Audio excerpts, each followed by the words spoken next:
Magandang araw! This is Giselle Joy D. Sagon and today we are going to make our easy no-bake chocolate oatmeal cookies. Before anything else, we must wear our PPEs to ensure cleanliness and avoid food contamination. Our apron,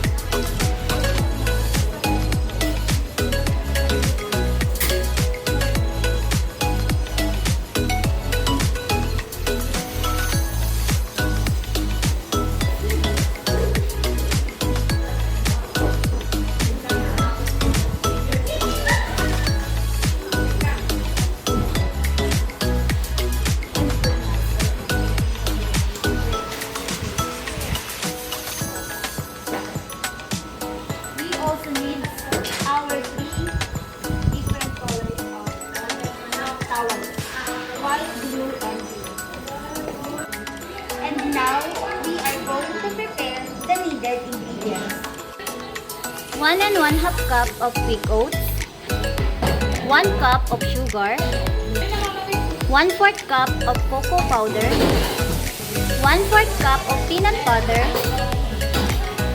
1/4 cup of milk, 1/4 cup of butter, and 1/2 teaspoon of vanilla extract.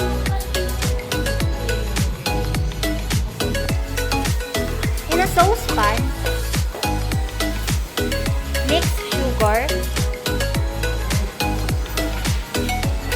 milk,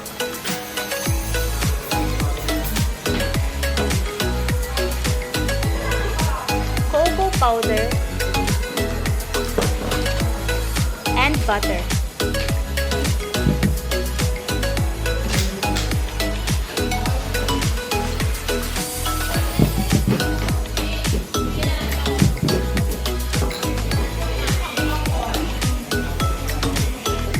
Bring it to rolling boil for at least 1 minute. Now it is ready. Remove from heat. Add the remaining ingredients. Butter. Ay, peanut butter pala.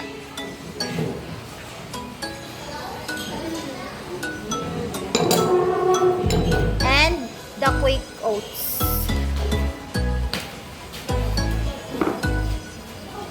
Mix it until well combined.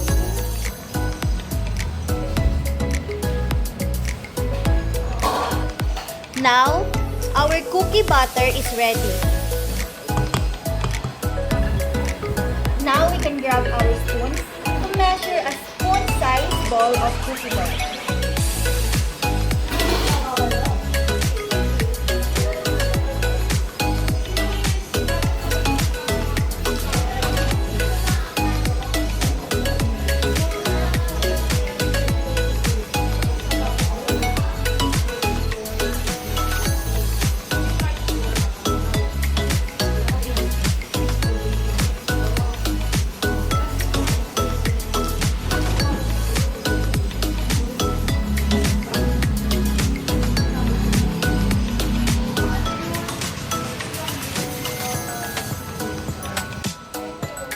Now, this is our product, Easy No-Bake Chocolate Oatmeal Cookies.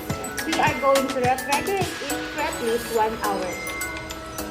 While waiting for our product, I have some trivia that I have gathered to share with you. Did you know that in a high-pressure environment, peanut butter can be